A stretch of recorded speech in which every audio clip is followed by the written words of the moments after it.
जय हिंद साथियों। आज हम आपके लिए लेकर आए हैं राजस्थान पटवारी परीक्षा 2025 के लिए कंप्लीट कंप्यूटर शॉर्ट नोट्स की क्लास।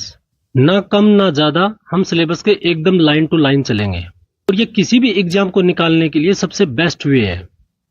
अभी हम क्लास के इस छोर पर खड़े हैं, जब हम उस छोर पर पहुंचेंगे तो देखिएगा कि कंप्यूटर रटने की चीज नहीं है, बस पढ़ने में नजरिए की जरूरत है। पटवारी परीक्षा के सिलेबस में कौन कौन से टॉपिक्स दिए हुए हैं, तो कंप्यूटर की विशेषता, कंप्यूटर का संगठन, कंप्यूटर की मेमोरी जिसमें सिर्फ रैम और रोम दिए हुए हैं, computer software, computer hardware, MS office जिसके अंदर एमएस वर्ड है, एक्सेल है और पावर पॉइंट है, और अंत में जो महत्वपूर्ण तथ्य है उनका सार है। आइए पहला अध्याय लेते हैं, कंप्यूटर की विशेषताएं। सबसे पहले तो हम कंप्यूटर की परिभाषा जानते हैं कि कंप्यूटर बोलते किसे हैं। तो कंप्यूटर एक इलेक्ट्रॉनिक डिवाइस है जो डेटा को प्रोसेस करके इंफॉर्मेशन में बदलता है। कहने का आशय है कि जो भी डेटा होगा उसको प्रोसेस करके इंफॉर्मेशन में बदल देगा। आइए देखते हैं कंप्यूटर का वर्गीकरण।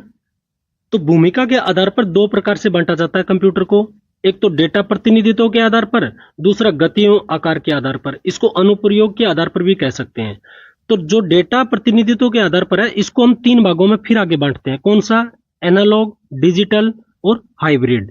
आकार के आधार पर हम कितने भागों में बांटते हैं? तो चार भागों में, माइक्रो, मिनी, मेन फ्रेम और सुपर कंप्यूटर। इसको हमें कैसे पढ़ना है? तो सबसे पहले वाले को लेंगे हम डेटा प्रतिनिधित्व के आधार पर। इसमें तीन प्रकार है, पहले इसको देखेंगे, फिर इसको, इसके जो चार भाग है इनको देखेंगे। तो पहला टाइप देखते हैं, डेटा प्रतिनिधित्व के आधार पर कंप्यूटर। हमने कितने भागों में बांटा था इसको? तीन भागों में। कौन कौन से? एनालॉग, डिजिटल और हाइब्रिड। तो इसमें लेते हैं पहला एनालॉग कंप्यूटर। एनालॉग कंप्यूटर क्या होता है? एनालॉग कंप्यूटर भौतिक घटनाओं में परिवर्तनशीलता पहलुओं को जानने में काम में लिया जाता है। जैसे मतलब फिजिकली मेजरमेंट के लिए इसको उपयोग में किया जाता है। कौन कौन से? जिस टाइप से हम देखें तो थर्मामीटर, स्पीडोमीटर, वोल्टमीटर, ये सब क्या है? ये एनालॉग कंप्यूटर के उदाहरण है। ये अंकों पर कार्य नहीं करते हैं। और मेनली ये क्या है? भौतिक राशियों के मापन के लिए उपयोग किया जाता है। किसको? एनालॉग कंप्यूटर को। दूसरा है digital computer. Digital computer binary के सिद्धांत पर कार्य करता है। बाइनरी अंकों के आधार पर काम करता है। बाइनरी अंक कौन कौन से होते हैं? 0 1। याद रखना, ये डायरेक्ट भी पूछ ले सकते हैं कि बाइनरी अंक कौन कौन से होते हैं। तो 0 और 1। प्रोसेस होने के बाद डेटा संख्या, अक्षर, संकेत के रूप में प्राप्त होते हैं, जैसे डिजिटल घड़ी। जो डिजिटल घड़ी है वो डिजिटल कंप्यूटर का उदाहरण है। इसके बाद आता है हाइब्रिड कंप्यूटर। ये क्या है? ये एनालॉग और डिजिटल का मिक्स है। इन दोनों को तकनीकों का इसमें प्रयोग किया गया है, जैसे ईसीजी हो गया, पेट्रोल पंप हो गया, रडार हो गया, और ये चिकित्सा क्षेत्र में भी इसका उपयोग किया जाता है। तो हमने देखा डेटा प्रतिनिधित्व के आधार पर तीन प्रकार के कंप्यूटर थे, एनालॉग, डिजिटल और हाइब्रिड। एनालॉग के क्या क्या उदाहरण थे? जैसे थर्मामीटर हो गया, स्पीडोमीटर हो गया, वोल्टमीटर हो गया। कहने की बात है कि भौतिक राशियों का जहां भी आएगा मापन करने की कोई दिया होगा तो वो एनालॉग कंप्यूटर का ही उदाहरण होगा। डिजिटल में क्या होता है कि इसमें बाइनरी अंकों के आधार पर काम करता है, ये 0 और 1 के, और इसका उदाहरण क्या है? डिजिटल घड़ी। उसके बाद में हाइब्रिड देखा। हाइब्रिड का क्या होता है कि ये दोनों का मिक्स होता है, और जैसे ईसीजी हो गया, पेट्रोल पंप हो गया, रडार हो गया, या चिकित्सा क्षेत्र में जो भी उपयोग करते हैं वो सब के सब क्या है? Hybrid computer. अब देखते हैं गति एवं आकार के आधार पर कंप्यूटर। तो हमने बताया था चार प्रकार के होते हैं, माइक्रो, मिनी, मेन फ्रेम और super. Micro, mini, main frame और सुपर। अब देखते हैं माइक्रो कंप्यूटर। इसे पर्सनल कंप्यूटर भी कहते हैं। जो पीसी होता है वो माइक्रो कंप्यूटर का उदाहरण है। जैसे डेस्कटॉप, लैपटॉप, कंप्यूटर, एटीएम भी इसी श्रेणी में आता है। पहला माइक्रो प्रोसेसर 1970 में इंटेल द्वारा विकसित किया गया, इंटेल 400। और भारत का पहला माइक्रो कंप्यूटर कौन सा था? तो टिफरैक। इसको जो TIFRAC कैपिटल में लिखा हुआ है, टिफरैक बोल दो या आप किसी रूप में याद कर लो। टिफरैक क्या है? भारत का पहला माइक्रो कंप्यूटर। अब देखते हैं मिनी कंप्यूटर। यह एक साथ सैकड़ों यूजर को सपोर्ट करता है। यह छोटे व्यवसाय के लिए बहुत उपयोगी है, और उसके उदाहरण क्या क्या है? CDC 160A, PDP 11। ये दोनों किसके उदाहरण है? मिनी कंप्यूटर के। तीसरा है मेन फ्रेम कंप्यूटर। यह एक शक्तिशाली बहुउद्देशीय कंप्यूटर है जो एक साथ हजारों यूजर को सपोर्ट करता है। यह इससे बड़ा है, इससे ये बड़ा है। यह बड़े संगठनों, बैंकों में काम में लिया जाता है। तो कहने का तात्पर्य है कि मिनी का बड़ा रूप क्या है? Main frame. अब देखते हैं सुपर कंप्यूटर। सबसे तेज बहुत महंगे कंप्यूटर है, ये मल्टी प्रोसेसर भी होते हैं। और इसका उपयोग क्या है? मौसम पूर्वानुमान, साइंटिफिक यूजेज, रॉकेट, इन सब में इनका प्रयोग किया जाता है। इनकी स्पीड है वो फ्लॉप्स और पेटाफ्लॉप्स में नापी जाती है। ये आप याद रख लेना, कहीं कहीं एग्जाम्पल के रूप में आ सकता है कि फ्लॉप्स निम्न में से किस कंप्यूटर की मापने के लिए काम में लिया जाता है, तो किसको? सुपर कंप्यूटर को। आइए अब कुछ फैक्ट्स हैं वो देखते हैं। भारत का पहला सुपर कंप्यूटर कौन सा था? तो परम 8000। ये 800 नहीं है, 8000 है। अगला पॉइंट है भारत के सुपर कंप्यूटर अन्य कौन कौन से? तो परम हो गया, अनुपम हो गया, ये भी क्या है? सुपर कंप्यूटर है। भारत का सबसे तेज सुपर कंप्यूटर कौन सा है? तो परम सिद्धि। क्या? परम सिद्धि। और दुनिया का सबसे तेज जो सुपर कंप्यूटर है वो है EI कैपिटन बोल दो, L कैपिटन बोल दो। आपको याद क्या रखना है? आपको कैपिटन याद रखना है। और ये कब की बात है? ये 2025, एकदम लेटेस्ट है। अगला फैक्ट है डिजिटल डायरी एक माइक्रो कंप्यूटर का प्रकार है। जो डिजिटल डायरी होती है वो एक माइक्रो कंप्यूटर का उदाहरण है। विश्व का पहला इलेक्ट्रॉनिक डिजिटल कंप्यूटर कौन सा था? तो कोलोसस था ये।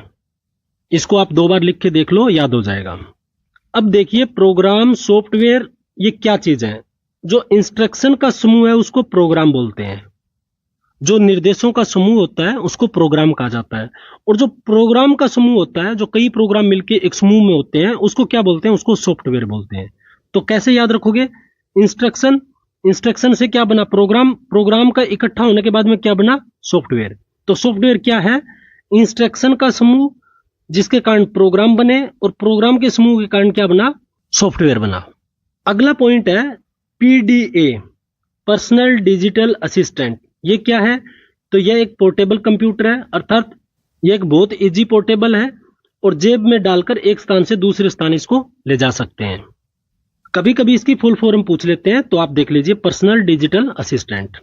महत्वपूर्ण चार्ट है ये, इसको आप अच्छे से देखिए। कंप्यूटर की पीढ़ियां, इसमें पीढ़ियां दी गई है, कौन सी पीढ़ी का कब समय रहा है, उसमें भाषा कौन सी यूज की गई है, तकनीक कौन सी यूज की गई है और उसके उदाहरण कौन से है। जैसे देखिए यहाँ पर दिए पीढ़ियां, यहाँ पर दिया समय, यहाँ पर दिया भाषा, यहाँ पर दिया तकनीक यूज और यहाँ पर उदाहरण।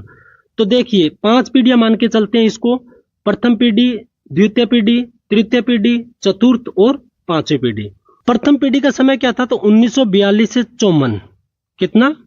1942 से 1954। और इसमें भाषा कौन सी यूज की गई? तो मशीनी। और इसमें तकनीक कौन सी यूज हुई? तो वैक्यूम ट्यूब। और उसके उदाहरण कौन से हैं? एनीवैक, एडवैक और यूनिवैक। दूसरी पीढ़ी का समय 1955 से 1964। इसमें भाषा कौन सी यूज हुई? असेंबली। इसमें तकनीक कौन सी यूज की गई? ट्रांजिस्टर। तीसरी पीढ़ी ये 1965 से 74 के बीच में। इसमें भाषा कौन सी? High level. इसमें तकनीक कौन सी यूज हुई? IC chip. और आईसी चिप को हम 2 भागों में बांटते थे, एसएसआई और एमएसआई।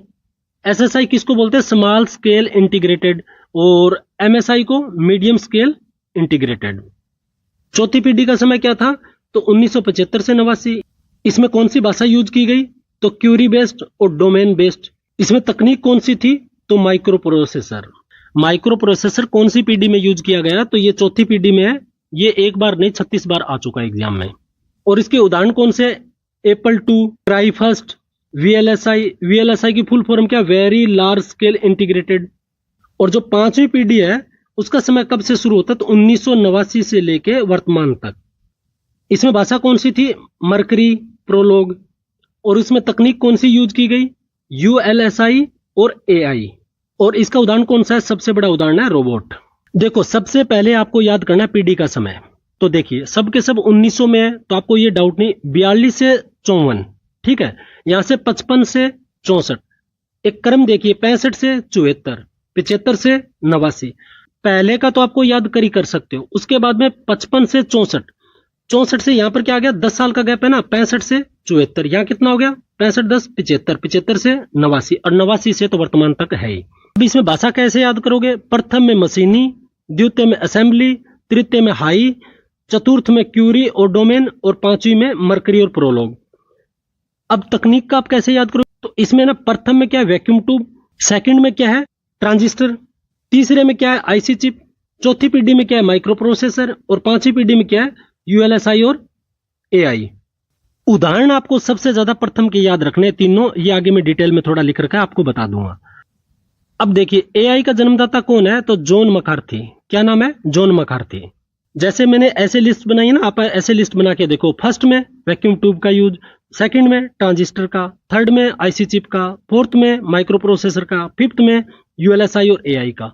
ऐसे ही आप लिस्ट बना लेना कि इसमें भाषा कौन सी, फर्स्ट में ये, सेकंड में, थर्ड में, फोर्थ में। तो उससे क्या याद बहुत आसानी से होता है। जो प्रथम पीढ़ी में जो 3 उदाहरण थे उनको आप देखो।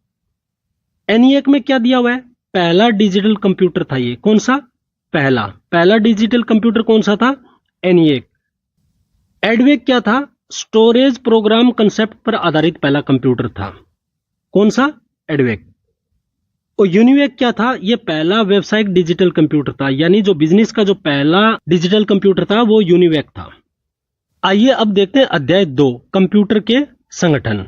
कंप्यूटर का संगठन किसे कहते हैं? तो यह वह प्रक्रिया है जिसके अंतर्गत कंप्यूटर के विभिन्न हार्डवेयर घटकों को इस प्रकार डिजाइन किया जाता है कि वे एक दूसरे के साथ मिलकर प्रभावी ढंग से कार्य करें। इसमें इनपुट, प्रोसेसिंग, स्टोरेज व आउटपुट की प्रक्रिया शामिल है। इसका अर्थ ये हुआ कि कंप्यूटर संगठन है वो हार्डवेयर के जो विभिन्न कंपोनेंट है, घटक है, वो सारे मिलके एक साथ काम करते हैं। वो एक दूसरे के पूरक होते हैं और उसके बाद में ही हमें आउटपुट मिलता है। तो इसमें कंप्यूटर के जो घटक हैं उनके बारे में हम बात करेंगे। तो आइए देखते हैं कंप्यूटर के प्रमुख घटक। सबसे पहले देखते हैं इनपुट यूनिट। यह वह भाग होता है जिसमें यूजर डाटा कंप्यूटर को देता है। जैसे किसके थ्रू देता है? जैसे कीबोर्ड, माउस, स्कैनर, माइक्रोफोन। उसके बाद आता है आउटपुट यूनिट। यह वह भाग होता है जिसमें यूजर को परिणाम प्राप्त होता है। हमें आउटपुट कहां से मिलती है? चाहे वो मॉनिटर में हम देखते हैं या प्रिंट करके देखते हैं या स्पीकर के थ्रू हमें आवाज जो सुनाई देती है। जो आपका मोबाइल है, आपको मेरी आवाज आ रही है, ये क्या है? ये स्पीकर है। और स्पीकर क्या कर रहा है? ये आउटपुट दे रहा है। मैं यहां से इनपुट दे रहा हूं माइक के थ्रू और आपको क्या मिल रहा है वहां पर? स्पीकर के थ्रू आउटपुट। तीसरा है मेमोरी यूनिट। कंप्यूटर की 2 प्रकार की मेमोरी होती है, प्राथमिक और द्वितीय। इनको हम डिटेल से आगे पढ़ेंगे, यहां पर सिर्फ ब्रीफिंग कर रहा हूं। आप ऐसे मत सोचिए कि यहां पर तो बिल्कुल एक लाइन में बोल के जा रहा है। और चौथा है प्रोसेसिंग यूनिट। इसका मुख्य भाग क्या है? सीपीयू है। और सीपीयू की फुल फॉर्म क्या है? Central processing unit. सीपीयू के लिए 2 बहुत महत्वपूर्ण जानने योग्य बातें, एएलयू और सीयू। एएलयू क्या है? अर्थमेटिक लॉजिक यूनिट, ये जो गणितीय और तार्किक कार्य करता है। और सीयू क्या होता है? ये सभी कार्यों को नियंत्रित रखता है। इसकी भी डिटेल हम आगे देखेंगे। एक आता है रजिस्टर, डेटा को अस्थायी रूप से संग्रहित करता है या स्टोरेज करता है। तो रजिस्टर क्या होता है? डेटा को अस्थायी तौर पर स्टोर करता है। बीच में स्पीड के बारे में बता रहा हूं थोड़ा। स्पीड क्या है? कंप्यूटर की गति को MIPS में नापा जाता है। और MIPS का फुल फॉर्म क्या है? मिलियन इंस्ट्रक्शन पर सेकेंड। और आधुनिक कंप्यूटर की गति को किस में मापते हैं? GIPS और BIPS में। GIPS और BIPS। GIPS क्या होता है? गीगा इंस्ट्रक्शन पर सेकेंड। BIPS क्या होता है? बिलियन इंस्ट्रक्शन पर सेकेंड। अब देखते हैं प्रोसेसिंग डिवाइस। प्रोसेसिंग डिवाइस में आप देखते हैं कि सीपीयू यह कंप्यूटर का ब्रेन कहलाता है। इसमें गणनाएं, तुलनाएं सभी सीपीयू में होती है। और सीपीयू का कार्य निष्पादन MIPS में मापा जाता है। सीपीयू का जो भी कार्य है वो MIPS में मापा जाता है। उसके बाद में सीयू का मतलब हो गया कंट्रोल यूनिट। यह कंप्यूटर का कंट्रोलर होता है, यानी नियंत्रक होता है, जो यह तय करता है कि कंप्यूटर का कौन सा भाग कब और क्या करेगा। यह सब कुछ कंट्रोल करता है। उसके बाद में आ गया ALU, अर्थमेटिक लॉजिक यूनिट। इसमें सभी प्रोसेसिंग ऑपरेशन के दौरान वास्तविक निष्पादन होता है, मतलब कार्य का जो वास्तविक निष्पादन होता है वो ALU के थ्रू होता है। उसके बाद में आ गया micro processor. Micro processor CPU का ही एक प्रकार है जो एक छोटी सी चिप में होता है। और प्रोसेसिंग डिवाइस के उदाहरण कौन से हैं? CISC, RISC, EPIC और मल्टी कोर। ये इनकी फुल फॉर्म आप देख लीजिए। अब देखिए कंप्यूटर की कार्य प्रणाली कि कंप्यूटर कैसे कार्य करता है। एक छोटा सा फार्मूला है IPO साइकिल। इसका मतलब इनपुट, प्रोसेस और आउटपुट। इनपुट हम देते हैं, कंप्यूटर प्रोसेस करता है और उसके बाद आउटपुट हमें दे देता है। इनपुट क्या होता है? यूजर द्वारा डाटा इनपुट किया जाता है। प्रोसेस क्या होता है? सीपीयू द्वारा उस डाटा को प्रोसेस करता है। और आउटपुट क्या होता है? प्रोसेस होने के बाद में जो परिणाम के रूप में हमें जो डिवाइस पर आउटपुट दिखाई देता है वो हो गया आउटपुट। अब एक आता है बाइनरी सिस्टम और डेटा रिप्रेजेंटेशन। बाइनरी सिस्टम क्या होता है? कंप्यूटर केवल 0 और 1, जिसको बाइनरी बोलते हैं, डाटा को समझता है। कंप्यूटर जो भी चीज समझता है वो बाइनरी के रूप में समझता है, और बाइनरी क्या है? 0 और 1। ASCII कोड के माध्यम से कैरेक्टर को रिप्रेजेंट किया जाता है। किसके माध्यम से किया जाता है? तो ASCII, इसके माध्यम से कैरेक्टर को रिप्रेजेंट किया जाता है। आइए अब देखते हैं फाइल सिस्टम। फाइल सिस्टम क्या है कि कंप्यूटर में डेटा को स्टोर और व्यवस्थित करने की एक विधि है। फाइल सिस्टम यह करता है कि किसी स्टोरेज डिवाइस में डेटा कैसा रखा जाएगा, फाइलों का नाम कैसे दिया जाएगा और उन्हें कैसे एक्सेस किया जाएगा, ये सब कौन करता है? ये फाइल सिस्टम करता है। फाइल सिस्टम के घटक कौन कौन से हैं, यानी कंपोनेंट कौन कौन से हैं? तो फाइल हो गया, डायरेक्टरी हो गया, मेटा डेटा हो गया, पाथ हो गया, परमिशन हो गया। फाइल क्या होता है? डाटों का संग्रह, जैसे PDF हो गया, डॉक हो गया। डायरेक्टरी क्या होती है? फाइलों का समूह होता है। फाइल क्या है? ये डाटा का समूह है, और याद रखना डायरेक्टरी क्या है? ये फाइलों का समूह है। और मेटा डेटा क्या होता है? फाइल का नाम, साइज, तारीख, ये सब इसको क्या बोलते हैं? Meta data. और पाथ, फाइल की लोकेशन। परमिशन, कौन पढ़ेगा कौन लिखेगा, ये कौन परमिशन करता है? File system. आइए देखते हैं फाइल सिस्टम के प्रकार। यहां पर फाइल दी हुई है, यहां पर इसका उपयोग दिया गया है, और यहां पर उसकी स्पेशलिटी दी गई है। एक आता है FAT फैट, इसका फुल फॉर्म है फाइल एलोकेशन टेबल। ये पुराने DS में उपयोग किया जाता था। उसके बाद आ गया FAT फैट 32, ये पेन ड्राइव में उपयोग किया जाता है, और ये 4 GB तक है सपोर्ट करता है। कोई भी फाइल 4 GB से ऊपर नहीं होनी चाहिए। उसके बाद आता है NTFS, new technology file system. ये विंडो OS में काम करता है, और ये सिक्योरिटी और बड़ी फाइलों को भी सपोर्ट करता है। इसमें सिक्योरिटी सिस्टम भी ठीक होता है। इसके बाद में आता है एक्सटेंड फैट, ये USB और SD कार्ड में उपयोग किया जाता है, और ये फैट और NTFS का संयोजन है, यानी मिक्स है। उसके बाद में आ गया एक्सटेंड थर्ड और फोर्थ। ये क्या है? ये लाइनक्स OS में काम करता है, और ये बहुत तेज और आधुनिक है। तो ये हो गए फाइल सिस्टम के प्रकार। अब देखते हैं फाइल सिस्टम के मुख्य मुख्य कार्य कौन कौन से हैं। तो फाइल और फोल्डर बनाना, फाइल को स्टोर करना, फाइल को पढ़ना, फाइल को मिटाना, फाइलों को व्यवस्थित रूप में रखना, एक्सेस की परमिशन देना। ये मिशन, ये परमिशन है, ये थोड़ा सा टाइपिंग कभी कभी हो जाता है। और फाइल का नाम, स्थान, साइज, ये सब कुछ जानकारी कौन रखता है? तो ये रखता है फाइल सिस्टम। आइए अब देखते हैं बस सिस्टम। हालांकि सिलेबस में नहीं है, लेकिन फिर भी इंटरलिंक करता है टॉपिक से, तो देखते हैं। CPU के विभिन्न हिस्सों को जोड़ने वाली लाइनों को क्या बोलते हैं? उसको बस बोलते हैं। और ये 3 प्रकार की होती है, डेटा बस, एड्रेस बस और कंट्रोल बस। ये डेटा ले जाने के लिए होता है, ये एड्रेस देने के लिए होता है। कंट्रोल बस किस काम आता है? तो नियंत्रण संकेत देने के लिए। आइए अब देखते हैं मदरबोर्ड। यह मुख्य सर्किट बोर्ड होता है जिसमें CPU, RAM, हार्ड ड्राइव आदि जुड़े होते हैं। कंप्यूटर के सभी घटक यहीं से नियंत्रित होते हैं। कहां से कंट्रोल होते हैं? तो मदरबोर्ड से। इस क्लास में कोई भी पॉइंट ऐसा नहीं छोड़ा जाएगा जो परीक्षा में पूछा जाए और आप उसका जवाब ना दे सको। आइए जो पढ़ा है उसका थोड़ा सा क्विक रिवीजन करते हैं। घटक देखते हैं। CPU क्या करता है? प्रोसेसिंग। ALU क्या करता है? गणना और लॉजिक का काम। CU क्या करता है? ये कंट्रोल करता है। RAM क्या है? अस्थायी मेमोरी। ROM क्या है? स्थायी मेमोरी। इनपुट डिवाइस क्या है? इसका क्या काम है? ये डेटा देता है। और आउटपुट का क्या काम है? परिणाम देना। आइए अब देखते हैं chapter 3, computer memory.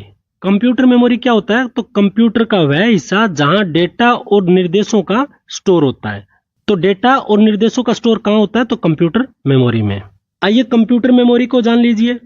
Computer memory एक फिजिकल डिवाइस है जिसका उपयोग कंप्यूटर में स्थायी तथा अस्थायी डेटा, इंफॉर्मेशन, इंस्ट्रक्शन का स्टोर किया जाता है या स्टोर करने के लिए उपयोग में लिया जाता है। कंप्यूटर मेमोरी इनपुट और आउटपुट दोनों प्रकार का डेटा का स्टोर कर सकती है। मेमोरी में डेटा बाइनरी के रूप में स्टोर होता है। बाइनरी का मतलब 0 और 1। मेमोरी को bit, nibble, byte, kilobyte, MB, GB में नापते हैं। मेमोरी की सबसे छोटी इकाई है वो है बिट, और जबकि सबसे बड़ी इकाई कौन सी है? ब्रोंटोबाइट। ये लाइन आपको बहुत अच्छे से देखना है। सबसे छोटी क्या है? बिट, और सबसे बड़ी ब्रोंटोबाइट। ये देखिए पूरी लिस्ट है। बिट, बाइनरी डिजिट जो 0 और 1 के रूप में मैं कई बार बता चुका हूं। 4 बिट का 1 निब्बल बनता है। 8 बिट का 1 बाइट बनता है, और 1 बाइट बराबर ही 1 कैरेक्टर होता है। जो 1 कैरेक्टर होता है उसमें कितनी बाइट होती है? 1 बाइट होती है। और बिट कितनी होती है उसमें? 8 बिट। 1024 बाइट का कितना होता है? किलोबाइट। 1024 किलोबाइट का, ये किलोबाइट है, 1024 किलोबाइट का कितना होता है? 1 MB, 1 मेगाबाइट। 1024 मेगाबाइट का कितना होता है? 1 GB, 1 गीगाबाइट। 1024 GB का कितना होता है? 1 TB, 1 टेराबाइट। 1024 टेराबाइट का कितना होता है? 1 पेराबाइट, जिसको PB लिखते हैं। 1024 पेराबाइट का कितना होता है? 1 एक्साबाइट। 1024 एक्साबाइट का कितना होता है? तो 1 जेटाबाइट। 1024 जेटाबाइट का कितना होता है? तो 1 योटाबाइट। और 1024 योटाबाइट का है वो 1 ब्रोंटाबाइट होता है, और ब्रोंटाबाइट है वो सबसे बड़ी इकाई है। तो इस चार्ट को आप थोड़ा सा अच्छे से देख लीजिए, 1% तो इसमें श्योर है। अब देखिए मेमोरी। मेमोरी का उपयोग प्रोसेसिंग के बाद प्राप्त परिणामों को स्टोर करने के लिए किया जाता है। और कंप्यूटर मेमोरी दो प्रकार की होती है, प्राथमिक और द्वितीय। प्राथमिक मेमोरी क्या होती है? यह आंतरिक मेमोरी है जो सीपीयू के लिए डेटा और निर्देशों का स्टोर करती है, और यह क्या होती है? अस्थायी होती है। और प्राथमिक मेमोरी को 3 भागों में बांटा जाता है, रोम, रैम और कैश। अब आता है द्वितीयक मेमोरी। कंप्यूटर की वह मेमोरी जिसका उपयोग डेटा और प्रोग्राम को स्थायी रूप से स्टोरेज करने के लिए उपयोग किया जाता है, इसी को सेकंड मेमोरी कहा जाता है। और इसे सहायक स्टोरेज भी कहा जाता है। किसको? द्वितीयक मेमोरी को। इस चार्ट को आप अच्छे से समझिए, आपको मेमोरी समझ में आ जाएगी। मेमोरी कितने भागों में बटी हुई है? 2, प्राथमिक और द्वितीयक। प्राथमिक कितने भागों में बटी है? 3 भागों में। कौन कौन सी? नॉन वोलेटाइल, वोलेटाइल और कैशे। अगर टेक्निकली टर्म में बात करें तो मेमोरी के 3 भाग कौन कौन से हैं? नॉन वोलेटाइल, वोलेटाइल और कैशे। अब नॉन वोलेटाइल कौन सी है? तो रोम है। और रोम फिर 3 भागों में बटा है, पी रोम, ईपी रोम, ईईपी रोम। और वोलेटाइल कौन सी है? रैम। रैम कितने भागों में बटी है? 2 भागों में, स्टैटिक रैम और डायनेमिक रैम। स्टैटिक रैम है वो रिफ्रेश की जरूरत नहीं पड़ती, और डायनेमिक में बार बार रिफ्रेश की जरूरत पड़ती है। अब देखिए कैश मेमोरी, इसको इंपॉर्टेंट आप जान लीजिए। कैश मेमोरी छोटी लेकिन उच्च गति की बफर मेमोरी है। यह सीपीयू की प्रतीक्षा समय को कम करने के लिए कैश मेमोरी का उपयोग किया जाता है। और कैश मेमोरी है वो सीपीयू और मैन मेमोरी, यानी मैन मेमोरी कौन सी है? रैम के बीच में होती है। कैश मेमोरी कहां होती है? तो सीपीयू और मैन मेमोरी के बीच में। सीपीयू की मैन मेमोरी की तुलना में बहुत अधिक तेज होती है। कौन? Cache memory. इसीलिए कैश मेमोरी मैन मेमोरी की सामग्री को रखता है और बफर करता है। पटवारी के सिलेबस में है वो प्राथमिक मेमोरी में रैम और रोम यानी नॉन वोलेटाइल और वोलेटाइल 2 दिए हुए हैं। फिर भी हम सेकेंडरी का थोड़ा सा देख लेते हैं। ये 2 भागों में बटी है, क्रमानुसार और दूसरा डायरेक्ट एक्सेस। सिक्वेंशियल एक्सेस में कौन कौन आता है? तो मैग्नेटिक टेप। और डायरेक्ट एक्सेस में कौन कौन आता है? तो ये 3 भागों में बटी है, मैग्नेटिक डिस्क, ऑप्टिकल और इलेक्ट्रॉनिक स्टोरेज डिवाइस। तो आइए पढ़ते हैं रोम।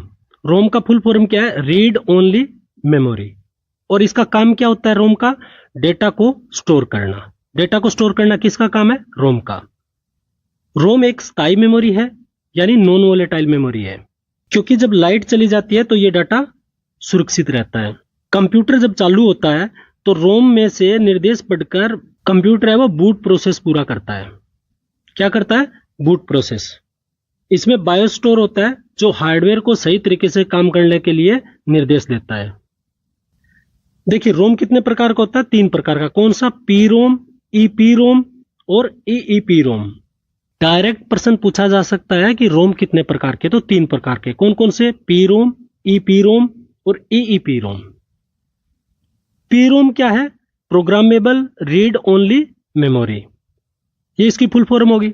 डेटा को इसमें मिटाया नहीं जा सकता। किसमें? पी रोम में। पी रोम में जो डेटा होता है वो मिटता नहीं है। उसके बाद में ईपी रोम, इसकी फुल फॉर्म है erasable programmable read only memory. इसको अल्ट्रावायलेट किरण से मिटाया जा सकता है, क्योंकि इरेज का दे रखा है ना, तो इरेज हो जाएगा ये। और ईईपी रोम क्या होता है? Erasable programmable read only memory. इसको विद्युत के माध्यम से मिटाया जा सकता है। तो इसमें से डायरेक्ट प्रश्न ऐसे भी बन सकता है, निम्न में से ईईपी रोम का उदाहरण है। पेन ड्राइव, डिस्क, आगे पीछे कोई और भी दे देगा। आइए अब देखिए रोम के 2 घटक और हैं, बायोस और सीमोस। बायोस क्या होता है? यह रोम में स्टोर होता है। इसकी फुल फॉर्म क्या होती है? Basic input output system. Computer को बूटिंग करने के लिए इसका उपयोग किया जाता है। किसका? बायोस का। अर्थात कंप्यूटर स्टार्ट करने के लिए इसका प्रयोग किया जाता है। बायोस में है वो सारी की सारी सेटिंग होती है। सेटिंग कहाँ स्टोर होती है? तो बायोस में। ये 4 पॉइंट है बायोस के। तो अब देखते हैं सीमोस। सीमोस की फुल फॉर्म क्या है? Complementary metal oxide semiconductor. Full form जरूर याद रखिए क्योंकि ये कंप्यूटर है। सीमोस एक प्रकार की बैटरी होती है जिसका कार्य है बायोस में उपस्थित सभी सेटिंग को सिक्योर करना। बायोस क्या होता है? वो स्टोर करता है। सिक्योर कौन करता है उस सेटिंग को? सीमोस। डेट एंड टाइम को बदलने या उसको अपडेट रखने के लिए किसका उपयोग किया जाता है? तो सीमोस का। सीमोस का पहला काम कंप्यूटर बंद होने के बाद भी क्लॉक को चलते रहने देना। अब देखते हैं रैम। रैम की फुल फॉर्म क्या है? Random access memory. सीपीयू और रैम का उपयोग करके किसी भी कार्य के बारे में प्राथमिक मेमोरी लोकेशन से जानकारी लिख और पढ़ सकता है। रैम एक अस्थायी मेमोरी है जिसको वोलेटाइल बोलते हैं और इसे प्रेजेंट टाइम मेमोरी भी कह सकते हैं। लाइट जाने के बाद अपना क्या करता है? ये डेटा खो देता है, तभी तो ये अस्थायी है। और इसका मुख्य कार्य क्या है? डेटा और प्रोग्राम्स को अस्थायी तौर पर स्टोर करना। तो ये है रैम। अब देखते हैं तो रैम कितने प्रकार की है? तो रैम 2 प्रकार की, एक स्टैटिक रैम और एक डायनेमिक रैम। स्टैटिक रैम को क्या लिखते हैं? S RAM. इसका जो स्टैटिक का है ना, जो पहला एस है वो इसमें ले लिया एस रैम, और डायनेमिक का डी ले लिया तो डी रैम हो गया। तो एस रैम के बारे में देखते हैं। इसमें परिवर्तन नहीं किया जा सकता। किसमें? एस रैम में। रिप्लेस करने की जरूरत इसमें नहीं पड़ती। स्टैटिक रैम डेटा को स्टोर करने के लिए फ्लिप फ्लॉप्स का यूज करती है। कौन? Static RAM. फ्लिप फ्लॉप्स क्या है? यह एक बाइनरी सेल है जो एक बिट की इंफॉर्मेशन भी स्टोर करने में सक्षम है। छोटी से छोटी इकाई को भी ये स्टोर कर लेता है। और डायनेमिक रैम क्या है? इसमें परिवर्तन किया जा सकता है और इसको बार बार रिफ्रेश करना पड़ता है। स्टैटिक को रिफ्रेश करना नहीं और डायनेमिक को बार बार रिफ्रेश करना पड़ता है। अब थोड़ा सा देखते हैं आभासी मेमोरी यानी वर्चुअल मेमोरी को। यह हार्ड डिस्क की खाली जगह पर बनाई जाती है। रैम की मेमोरी को बढ़ाने के लिए इसका उपयोग किया जाता है। किसका? वर्चुअल मेमोरी का। वर्चुअल मेमोरी ऑपरेटिंग सिस्टम का एक अंग है जिसकी सहायता से हम कई एप्लीकेशन कंप्यूटर में चला सकते हैं। एक साथ कई एप्लीकेशन चलाते हैं तो किसका उपयोग करते हैं? वर्चुअल मेमोरी का।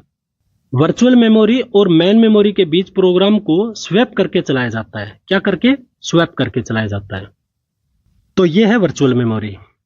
आइए अब चौथा चैप्टर पढ़ते हैं, कंप्यूटर सॉफ्टवेयर। सॉफ्टवेयर होता क्या है? सॉफ्टवेयर एक प्रकार का प्रोग्राम या निर्देशों का समूह होता है जो कंप्यूटर को कार्य करने का निर्देश देता है। यह हार्डवेयर को नियंत्रित करता है और यूजर को कार्य करने की सुविधा प्रदान करता है। इसका अर्थ यह हुआ कि सॉफ्टवेयर प्रोग्राम और निर्देशों का समूह होता है जो यूजर को कार्य करने की फैसिलिटी देता है। सॉफ्टवेयर कितने प्रकार का होता है? तो 2 प्रकार का, सिस्टम सॉफ्टवेयर और एप्लीकेशन सॉफ्टवेयर। तो आइए पहला सॉफ्टवेयर देखते हैं, सिस्टम सॉफ्टवेयर। सिस्टम सॉफ्टवेयर एक प्रोग्रामों का समूह है जो हार्डवेयर और यूजर के बीच में पुल का कार्य करता है, यानी दोनों को आपस में जोड़ता है। और सिस्टम सॉफ्टवेयर में क्या क्या शामिल होता है? Operating system, utilities, device driver, firm software, अनुवादक जिसमें कंपाइलर और इंटरप्रेटर आता है। तो पहला लेते हैं ऑपरेटिंग सिस्टम। ऑपरेटिंग सिस्टम एक प्रोग्राम समूह है जो हार्डवेयर और यूजर के बीच में इंटरफेस का कार्य करता है। हार्डवेयर और यूजर के बीच में इंटरफेस का काम कौन करता है? तो ऑपरेटिंग सिस्टम। यह सिस्टम सॉफ्टवेयर का सबसे महत्वपूर्ण भाग है। कौन? Operating system. ऑपरेटिंग सिस्टम के भाग ही कंप्यूटर में बूटिंग प्रक्रिया करता है। और ऑपरेटिंग सिस्टम के उदाहरण कौन से हैं? विंडोज हो गया, लाइनक्स हो गया, यूनिक्स हो गया, मैक ओएस हो गया, एंड्रॉइड हो गया, एमएस डोस हो गया, एक्सपी हो गया, विस्टा हो गया। ये सब के सब क्या है? ऑपरेटिंग सिस्टम के उदाहरण है। तो कभी कभी डायरेक्ट पूछ सकते हैं कि ऑपरेटिंग सिस्टम का निम्न में से कौन सा उदाहरण है, इसमें कुछ और दे देंगे, एक इनमें से एक दे देगा। तो आप अच्छे से देखिए, सिस्टम सॉफ्टवेयर बनाने के लिए मुख्यतः C++ भाषा का उपयोग किया जाता है। तो सिस्टम सॉफ्टवेयर के लिए कौन सी भाषा यूज करते हैं? तो C++। और इसके कार्य क्या है? ऑपरेटिंग सिस्टम के कार्य क्या क्या है? तो सीपीयू के हर प्रोग्राम को प्रोसेस करने के लिए एक एक करके भेजना। ये एक एक करके कौन भेजता है? Operating system. मेमोरी मैनेजमेंट करके देता है। किसी भी इनपुट को स्टोर करने का काम भी करता है। इनपुट आउटपुट का मैनेज करके देना। इनपुट डिवाइस को डाटा रिसीव करना, आउटपुट डिवाइस को डाटा सेंड करना। ये सब काम किसके हैं? तो ऑपरेटिंग सिस्टम के। अब देखते हैं ऑपरेटिंग सिस्टम के कितने प्रकार होते हैं। तो 3 प्रकार के होते हैं। कौन कौन से? डिस्ट्रीब्यूट, नेटवर्क ऑपरेटिंग सिस्टम और रियल टाइम ऑपरेटिंग सिस्टम। ये 3 प्रकार है वो ऑपरेटिंग सिस्टम के हैं। पहले हम देखते हैं distributed. Multiple real time application और मल्टी यूजर्स की सेवाओं के लिए कई सेंट्रल प्रोसेसर का यूज होता है। जैसे उदाहरण लोकस, माइक्रोस, और ये लोकस और माइक्रोस किसके उदाहरण है? तो ये सब के सब डिस्ट्रीब्यूट ऑपरेटिंग सिस्टम के उदाहरण है। अब देखते हैं network operating system. Network operating system का उद्देश्य नेटवर्क के कई कंप्यूटरों के बीच साझा फाइल और प्रिंट को एक्सेस की अनुमति देता है। जो कई कंप्यूटरों के बीच में एक प्रिंटर होता है, उसको एक्सेस करने के लिए कौन अनुमति देता है? तो नेटवर्क ऑपरेटिंग सिस्टम। उसका सबसे अच्छा उदाहरण कौन सा है? नेटवेयर। नेटवेयर किसका उदाहरण है? नेटवर्क ऑपरेटिंग सिस्टम का। नेट से नेट याद रह जाएगा ना। अगला रियल टाइम ऑपरेटिंग सिस्टम, समय अंतराल कार्य को कंट्रोल करना। ये कौन करता है? ये करता है रियल टाइम ऑपरेटिंग सिस्टम, और इसका उदाहरण क्या है? VX works. यह VX वर्क्स किसका उदाहरण है? तो रियल टाइम ऑपरेटिंग सिस्टम का। आइए देखते हैं कुछ लोकप्रिय ऑपरेटिंग सिस्टम है, उनके बारे में जानते हैं। पहला है मैक OS, यह एप्पल द्वारा डिजाइन किया गया है। उसके बाद में आता है यूनिक्स, की फुल फॉर्म है यूनिप्लेक्स इंफॉर्मेशन कंप्यूटिंग सिस्टम, यह मल्टी यूजर ऑपरेटिंग सिस्टम है। उसके बाद आता है बोस, महत्वपूर्ण है क्योंकि ये भारत से निर्मित है, भारत ऑपरेटिंग सिस्टम सॉल्यूशन। यह लाइनक्स कर्नल की सहायता से बना भारतीय ऑपरेटिंग सिस्टम है। इसको कर्नेल बोल दो या कर्नल बोल दो, एक ही बात है। बाद आता है डोस, डिस्क ऑपरेटिंग सिस्टम, इसकी फुल फॉर्म है यह सिंगल यूजर ऑपरेटिंग सिस्टम है, इसको सिंगल आदमी ही इसको ऑपरेट कर सकता है। उसके बाद आता है माइक्रोसॉफ्ट विंडोज।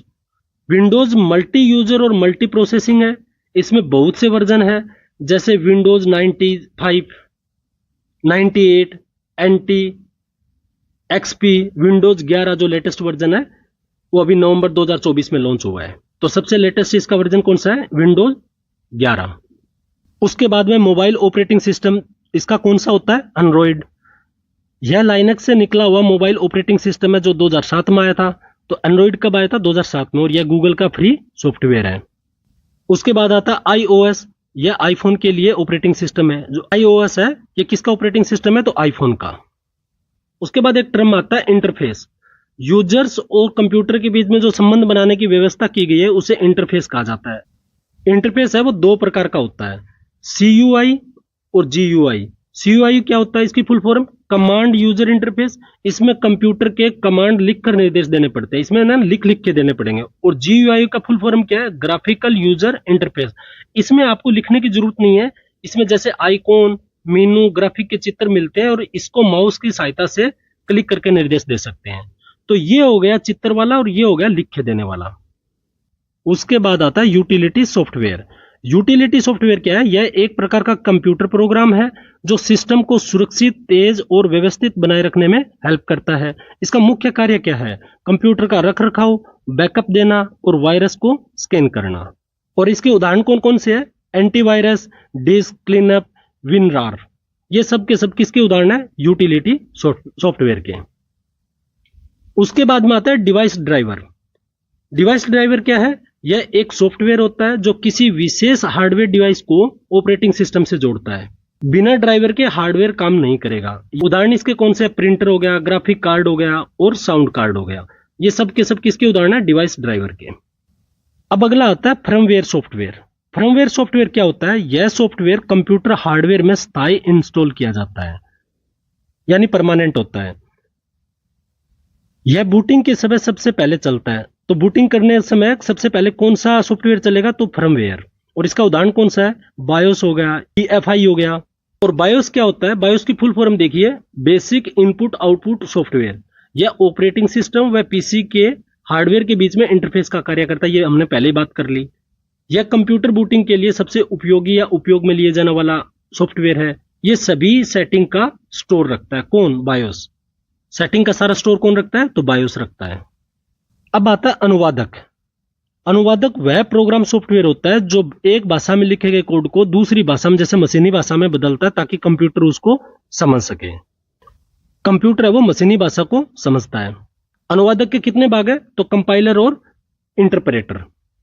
पहले कंपाइलर को देखते हैं। कंपाइलर एक विशेष प्रकार का प्रोग्राम होता है जो उच्च स्तरीय भाषा को, जैसे C हो गया, C++ हो गया, जावा को, लिखे हुए कोड को मशीनी भाषा में अनुवाद करके दे देता है, जिसके कारण क्या होता है? कंप्यूटर उसको समझ सकता है। ये सब के सब प्रसिद्ध कंपाइलर हैं। अब इंटरप्रेटर को देखिए, यह भी एक प्रोग्राम होता है जो उच्च स्तरीय भाषा को कोड में लाइन टू लाइन पढ़कर तुरंत निष्पादित कर देता है, यानी ये जो है वो लाइन टू लाइन पढ़ के करता है। कौन? इंटरप्रेटर। यह डिबिंग में बहुत उपयोगी है क्योंकि यह तुरंत एरर को निकाल लेता है या खोज लेता है। और इसका उदाहरण कौन कौन सा है? पाइथन हो गया, जावास्क्रिप्ट हो गया, रूबी हो गया, पीएचपी हो गया और ये मतलब हो गया। ये सब किसके उदाहरण है? तो इंटरप्रेटर के। अब देखते हैं सॉफ्टवेयर का दूसरा भाग, एप्लीकेशन सॉफ्टवेयर। एप्लीकेशन सॉफ्टवेयर क्या होता है? तो वह सॉफ्टवेयर जो विशेष कार्य या यूजर की आवश्यकता को पूरा करने के लिए बनाया जाता है, उसे क्या कहते हैं? Application software. जैसे कौन कौन से? MS Word, MS Excel, Tally, web browser, यह वास्तविक कार्यों के लिए बनाए जाते हैं। कौन? Application software. और एप्लीकेशन सॉफ्टवेयर कितने प्रकार के होते हैं? दो प्रकार के, एक सामान्य और एक विशेष। एक सामान्य उद्देश्य के लिए और एक विशेष उद्देश्य के लिए। सामान्य उद्देश्य के लिए सॉफ्टवेयर है वो सामान्य उपयोग के लिए बनाए जाते हैं, जैसे एमएस वर्ड हो गया, एमएस एक्सेल हो गया, एमएस पावर पॉइंट हो गया, वेब ब्राउजर हो गया, वीएलसी मीडिया प्लेयर हो गया। ये सब के सब किसके उदाहरण है? ये सामान्य उद्देश्य के। सामान्य उद्देश्य के बारे में और जानते हैं। वर्ड प्रोसेसिंग सॉफ्टवेयर, इसकी सहायता से टेक्स्ट या डॉक्यूमेंट बनाए जाते हैं, जैसे एमएस वर्ड में, एमएस पैड में और वर्ड स्टार में। ये सब के सब किसकी सहायता से बनाए जाते हैं? तो वर्ड प्रोसेसिंग सॉफ्टवेयर के। दूसरा है इलेक्ट्रॉनिक स्प्रेडशीट। इसके द्वारा यूजर अपने डेटा को रो एंड कॉलम में व्यवस्थित कर सकता है, जैसे एमएस एक्सेल। एक्सेल में क्या होता है? रो एंड कॉलम में लिखे जाते हैं, lotus 1 2 3।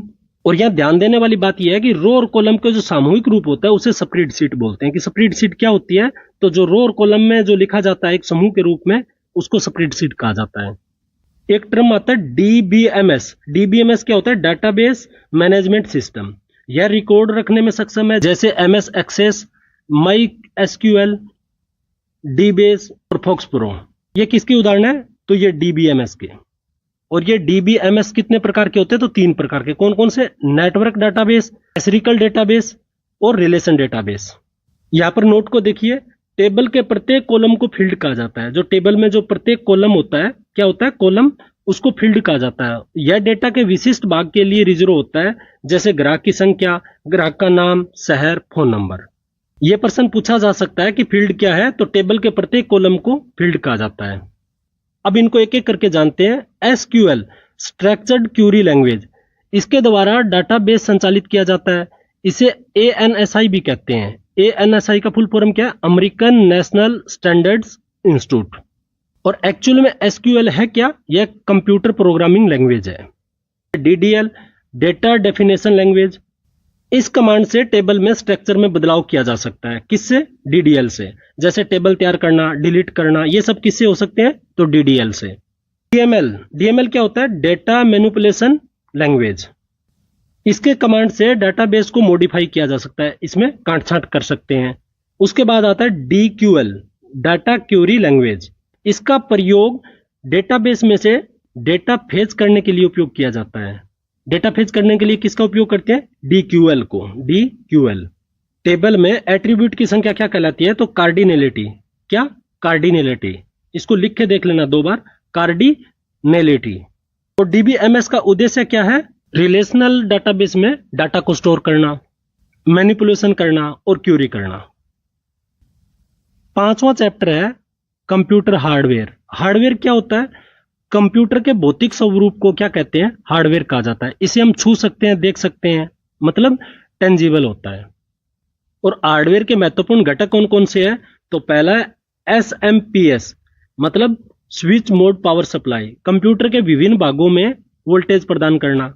UPS, uninterruptible power supply. इसका काम क्या है कि बिजली जाने के बाद में कंप्यूटर में कुछ समय के लिए बैकअप देता है, कि एकदम कंप्यूटर है वो बंद ना हो। कंप्यूटर हार्डवेयर को सामान्यतः 4 भागों में बांटा गया है। कौन कौन से में? Input device, output device, processing device और स्टोरेज डिवाइस। आइए अब हम डिवाइस लेते हैं। डिवाइस के अंदर ही इनपुट और आउटपुट दोनों मिल जाएंगे। हम पढ़ते वक्त सिलेबस में जो दे रखा है उसके सारे टॉपिक लेंगे, लेकिन पढ़ेंगे उसी रूप से जिस रूप से कंप्यूटर पढ़ा जाता है। तो डिवाइस होता क्या है? डिवाइस एक ऐसा यंत्र या उपकरण होता है जो किसी विशेष कार्य करने के लिए बनाया जाता है या बनाया गया हो। यह इलेक्ट्रॉनिक, मैकेनिकल या डिजिटल हो सकता है और इसका उपयोग जानकारी प्रोसेस करने, मापने, नियंत्रित करने के लिए किया जाता है। और डिवाइस कितने प्रकार के होते हैं? तो 3 प्रकार के। और वो 3 प्रकार कौन कौन से हैं? इनपुट डिवाइस, आउटपुट डिवाइस और प्रोसेसिंग डिवाइस। तो इसमें सबसे पहले लेते हैं इनपुट डिवाइस। इनपुट डिवाइस होता क्या है? तो इन डिवाइस के द्वारा यूजर कंप्यूटर को डेटा और निर्देश देता है। क्या देता है? डेटा और निर्देश। और मुख्य मुख्य कौन से है?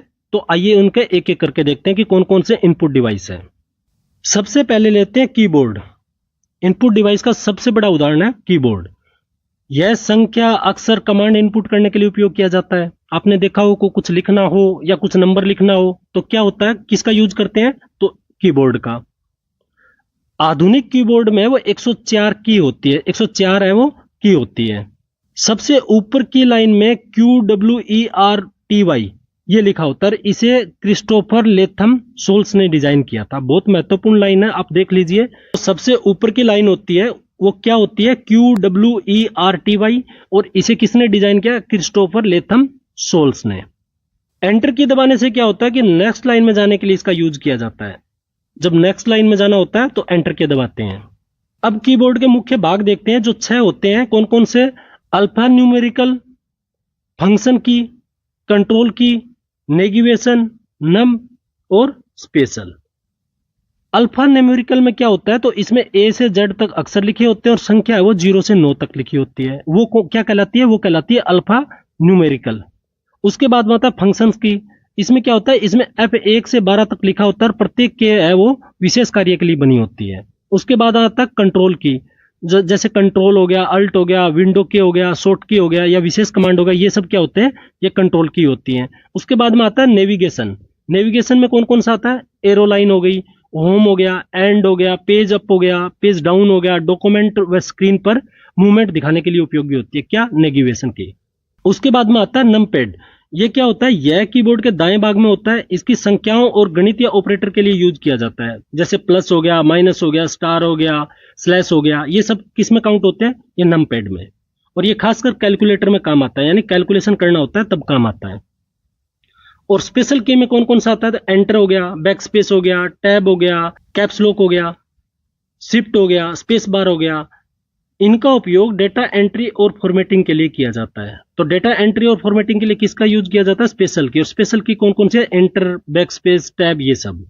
एक महत्वपूर्ण फैक्ट है, कीबोर्ड की सबसे लंबी की कौन सी होती है, तो वो होती है स्पेस बार। जो स्पेस बार होता है वो सबसे लंबी की होती है। अब देखते हैं इनपुट डिवाइस के अन्य प्रकार, जैसे जियोस्टिक हो गया, स्कैनर हो गया, OBR optical bar code reader, OMR optical mark reader, OCR optical character recognition. उसके बाद में हो गया मैग्नेटिक इंक कैरेक्टर, फिर ट्रैक बॉल हो गया, फिर उसके बाद में डिजिटाइजर टेबल हो गया, ग्राफिक टेबल हो गया, वीडियो या डिजिटल कैमरा हो गया या कार्ड रीडर हो गया। ये सब के सब क्या है, इनपुट के उदाहरण है। और इसमें बहुत अधिक जानने की जरूरत नहीं है, डायरेक्ट पूछ सकते हैं कि इसमें इनपुट का कौन सा उदाहरण है। अब और इनपुट डिवाइस देखते हैं। उसमें आ गया माउस। यह एक इनपुट डिवाइस है जो यूजर और स्क्रीन के बीच में इंटरफेस का कार्य करता है। 1963 में डगलस एंजेलबर्ट, क्या, डगलस एंजेलबर्ट ने पहला कंप्यूटर माउस बनाया। तो किसने बनाया था, डगलस एंजेलबर्ट ने। माउस को पहली बार XY पोजीशन इंडिकेटर के नाम से जाना गया था। तो माउस को सबसे पहले किस नाम से जाना गया था, XY पोजीशन इंडिकेटर के नाम से। माउस 3 प्रकार के होते हैं, यांत्रिक, ऑप्टिकल और वायरलेस। माउस में सामान्यतः 2 बटन और एक स्क्रॉल व्हील होती है। माउस का उपयोग drag drop, right click, scrolling, pointer movement के लिए किया जाता है। माउस की स्पीड है वो DPI में नापा जाता है। DPI क्या होता है, डाटा पर इंच। बाद में आता है माइक्रोफोन। यह एक प्रकार का इनपुट डिवाइस है जो साउंड के रूप में इनपुट देने के लिए काम में लिया जाता है। उसके बाद में आता है वेबकैम। यह एक प्रकार की वीडियो कैप्चरिंग डिवाइस है। इसमें डिजिटल कैमरा होता है जिसका उपयोग करके वीडियो कॉन्फ्रेंसिंग और या ऑनलाइन चैटिंग किया जाता है। तो इनपुट डिवाइस के बाद में आप देखते हैं आउटपुट डिवाइस। आउटपुट वह डेटा है जो कंप्यूटर प्रोसेसिंग के बाद में यूजर तक पहुंचाता है। इसका मतलब हुआ कि पहले हम इनपुट देते हैं, कंप्यूटर उसको प्रोसेस करता है, उसके बाद में प्रोसेस होने के बाद जब यूजर को मिलता है, जब वो हार्ड कॉपी के रूप में या सॉफ्ट कॉपी के रूप में, उसको क्या कहते हैं, उसको कहते हैं आउटपुट डेटा। आउटपुट डिवाइस है वो 2 प्रकार का होता है, एक तो सॉफ्ट कॉपी के रूप में देता है, दूसरा हार्ड कॉपी के रूप में। सॉफ्ट कॉपी में कौन कौन सा देता है, तो यह एक डिस्प्ले डिवाइस है जो ऑनलाइन डेटा एंटर करने काम आती है। और दूसरा हो गया हार्ड कॉपी में कौन सा, मॉनिटर हो गया, प्रिंटर हो गया, प्लॉटर हो गया, स्पीकर हो गया। आउटपुट में प्रिंटर है वो सबसे महत्वपूर्ण है। यहां से 1% तो आपका मान के चलिए कंफर्म है। प्रिंटर क्या होता है, यह कंप्यूटर स्क्रीन पर प्रदर्शित आउटपुट को एक कागज पर उतारता है, यानी प्रिंट करके देता है। प्रिंटर की गुणवत्ता उसके रेजोल्यूशन से मापी जाती है। यह वर्ग इंच में स्थित डॉट की संख्या बताता है जिसे DPI कहते हैं। DPI की फुल फॉर्म क्या है, डॉट पर इंच। प्रिंटर को सिस्टम यूनिट के पैरेलल पोर्ट से जोड़ा जाता है। किससे? पैरेलल पोर्ट से। मुख्यतः दो प्रकार से मानते हैं। पहला प्रिंटर क्षमता के अनुसार, दूसरा प्रिंट करने के तरीके के अनुसार। जो प्रिंटर क्षमता के अनुसार प्रिंटर है वो तीन प्रकार का होता है। कौन कौन सा? कैरेक्टर, लाइन और page. Character printer, line printer और पेज प्रिंटर, ये होता है तीन प्रकार का। और प्रिंट करने के तरीके के अनुसार को हम दो बार में बांटते हैं। पहला इम्पैक्ट प्रिंटर, दूसरा नॉन इम्पैक्ट। इम्पैक्ट फिर दो में बढ़ता है, डॉट मैट्रिक्स और डेजी व्हील प्रिंटर। और नॉन इम्पैक्ट है वो फिर तीन में बढ़ता है, थर्मल, इंकजेट और लेजर। तो पहले क्षमता के अनुसार प्रिंटर को लेते हैं। तो क्षमता के अनुसार प्रिंटर कितने प्रकार के थे? तीन प्रकार के, कैरेक्टर, लाइन और पेज। कैरेक्टर क्या होता है? यह एक बार में एक कैरेक्टर को प्रिंट करता है। लाइन वाला क्या होता है? तो ये एक बार में एक पूरी लाइन को प्रिंट करता है। और पेज वाला क्या होता है? एक बार में एक पेज को प्रिंट करता है। तो याद करने में बहुत आसान है। कैरेक्टर से एक कैरेक्टर करेगा, लाइन से एक लाइन करेगा और पेज से एक पेज करेगा। एक है डॉट मैट्रिक्स प्रिंटर। ये क्या करता है? ये एक बार में एक कैरेक्टर को प्रिंट करता है। ये भी सेम कैसा है? सेम का सेम कैरेक्टर जैसा। अब दूसरा देखते हैं नॉन इम्पैक्ट प्रिंटर। इसमें विद्युत या रासायनिक विधि से स्याही का छिड़काव करके प्रिंट किया जाता है। इन प्रिंटरों की स्पीड बहुत तेज होती है और ये तीन प्रकार के होते हैं। तो ये तीन कौन कौन से प्रकार है? थर्मल, इंकजेट और लेजर। पहले देखते हैं थर्मल को। इसमें रसायन युक्त विशेष कागज का प्रयोग किया जाता है और यह अधिक खर्चीला होता है। कौन सा? थर्मल। थर्मल में क्या किया जाता है? इसमें एक रसायन युक्त पेज यूज करते हैं। उसके बाद आ गया इंकजेट प्रिंटर। इसमें एक प्रिंट हेड होता है जिसमें 64 छोटे जेट नोजल होते हैं और यह घरों और ऑफिस में प्रयोग किया जाता है। पूछ लिया जाए कि 64 छोटे जेट नोजल किस में होते हैं? तो इंकजेट में। तीसरा है लेजर प्रिंटर। इसमें सेमी कंडक्टर लेजर बीम प्रकाशीय ड्रम आवेशित स्याही टोनर का प्रयोग किया जाता है और लेजर प्रिंट की गुणवत्ता वो अच्छी होती है। क्या प्रयोग किया जाता है इसमें? सेमी कंडक्टर लेजर बीम और प्रकाशीय ड्रम आवेशित स्याही का टोनर। प्रति कॉपी यह सस्ता भी होता है। डेस्कटॉप पब्लिकेशन में इसका प्रयोग किया जाता है, डीपीटी। अब प्लॉटर देखते हैं। प्लॉटर क्या होता है? यह एक प्रिंटर की तरह हार्ड कॉपी देने वाला एक आउटपुट डिवाइस है। इसका यूज वास्तुविद, भवन निर्माण, सिटी पुलिंग या मानचित्र बनाने में किया जाता है। तो मानचित्र बनाना हो गया या भवन निर्माण होता है, इसमें किसका यूज होता है? तो उसमें प्लॉटर का यूज होता है। आउटपुट के कुछ अन्य उदाहरण देखते हैं, जिसमें एक मदरबोर्ड हो गया। मदरबोर्ड कंप्यूटर का मुख्य बोर्ड होता है जहां सभी पार्ट जुड़े होते हैं, जैसे CPU, RAM, hard disk, graphic card. Motherboard का मुख्य कार्य क्या होता है? तो कंप्यूटर के सभी हार्डवेयर को एक साथ जोड़कर उन्हें आपस में डेटा और पावर को आदान प्रदान करने में मदद करना। इसमें CPU socket, RAM slot, PCIe slots, SATA port, USB port आदि होता है। इसमें चिपसेट होता है जो सीपीयू और अन्य कंपोनेंट के बीच में डेटा का रास्ता तय करता है। एसएमपीएस है वो मदरबोर्ड को क्या करता है? पावर देता है, पावर प्रदान करता है। मदरबोर्ड को कंप्यूटर की आंख कहा जाता है। कंप्यूटर की आंख किसको बोलते हैं? तो मदरबोर्ड को। और कंप्यूटर का ब्रेन किसको बोलते हैं? तो सीपीयू को। अब देखिए मॉनिटर। यह देखने में टीवी की तरह होता है, जो स्क्रीन होती है उसको बोलते हैं मॉनिटर। सबसे महत्वपूर्ण आउटपुट डिवाइस है। इसे विजुअल डिस्प्ले यूनिट भी कहा जाता है। मॉनिटर आउटपुट को अपनी स्क्रीन पर सॉफ्ट कॉपी के रूप में प्रदर्शित करता है। तो ये होता है मॉनिटर। अब देखते हैं मॉनिटर के प्रकार। सीआरटी, कैथोड रे ट्यूब, ये क्या करता है? ये विज्ञापनों का जो मापन करता है उसका तरीका है कि एक विज्ञापन पर कितना क्लिक किया गया। इसका किसके लिए प्रयोग करते हैं? सीआरटी। उसके बाद में आता है टीएफटी, थिन फिल्म ट्रांजिस्टर। उसके बाद में आता है एलसीडी, लिक्विड क्रिस्टल डिस्प्ले। उसके बाद आ गया एलईडी, लाइट इमिटिंग डायोड। ये सब किसके प्रकार है? तो ये मॉनिटर के प्रकार है। मोनोक्रोम मॉनिटर क्या है? कि एक रंग के लिए प्रयोग किया जाता है। किसको? मोनोक्रोम मॉनिटर को। कलर डिस्प्ले मॉनिटर है वो एक समय में 256 रंगों को दिखा सकता है। ये दोनों महत्वपूर्ण आप देख लीजिए। अब आता है पिक्सल। पिक्सल क्या होता है? कंप्यूटर स्क्रीन पर बहुत छोटा इंडिविजुअल एरिया जो एक साथ मिलकर पूरी इमेज बनाते हैं, उसको क्या कहते हैं? पिक्सल कहा जाता है। उसके बाद में आता है रिजोल्यूशन। इसका मतलब होता है कि डॉट्स या पिक्सल की संख्या जो एक इमेज में होता है, उसमें कितनी डॉट है, एक इमेज में कितनी डॉट है, कितनी पिक्सल है, वो संख्या क्या बताती है? रिजोल्यूशन। जितनी ज्यादा पिक्सल की संख्या होगी उतनी अच्छी इमेज आएगी। उसके बाद आता है डॉट पिच। दो कलर्ड पिक्सल के विकिरणों के बीच की दूरी को क्या कहा जाता है? तो डॉट पिच कहा जाता है। किसी मॉनिटर की डॉट पिच जितनी कम होगी तो रिजोल्यूशन उतना ही अधिक होगा, इमेज उतनी ही अच्छी आएगी। तो डॉट पिच जितनी कम होगी उतना क्या होगा? इमेज अच्छी आएगी, यानी फोटो अच्छी आएगी। उसके बाद तीसरा भाग आता है प्रोसेसिंग डिवाइस। प्रोसेसिंग डिवाइस क्या है? कंप्यूटर में प्रोसेसिंग डिवाइस वे हार्डवेयर इकाई होती है जो इनपुट डिवाइस द्वारा दिए गए डेटा और निर्देशों को प्रोसेस करके परिणाम के रूप में, आउटपुट के रूप में बदलती है। सरल भाषा में बोले तो प्रोसेस डिवाइस वो होता है कि जो हम इनपुट देते हैं उसको कंप्यूटर प्रोसेस करेगा, और प्रोसेस करने के बाद में हमें रिजल्ट के रूप में जो आउटपुट देते हैं उसको क्या बोलते हैं? Processing device. ठीक। मुख्य प्रोसेसिंग यूनिट कौन कौन सी है? तो एक सीपीयू हो गया, एक मदरबोर्ड। सीपीयू की फुल फॉर्म क्या है? Central processing unit. मदरबोर्ड को हमने पढ़ लिया, और सीपीयू को अब हम देखते हैं। सीपीयू को कितने भागों में बांटा गया है? तो 3 भागों में। कौन कौन से? एएलयू, सीयू और रजिस्टर। एएलयू क्या है? Arithmetic logical unit. सीयू क्या है? Control unit. और ये हो गया रजिस्टर। तो सीपीयू के पहले पार्ट को देखते हैं, एएलयू। इसकी फुल फॉर्म क्या है? Arithmetic and logic unit. यह सीपीयू का महत्वपूर्ण भाग है। यह गणना और लॉजिक दोनों कार्य करता है। कौन कौन सा? गणना करना और लॉजिक, तार्किक जो कार्य होता है वो एएलयू करता है।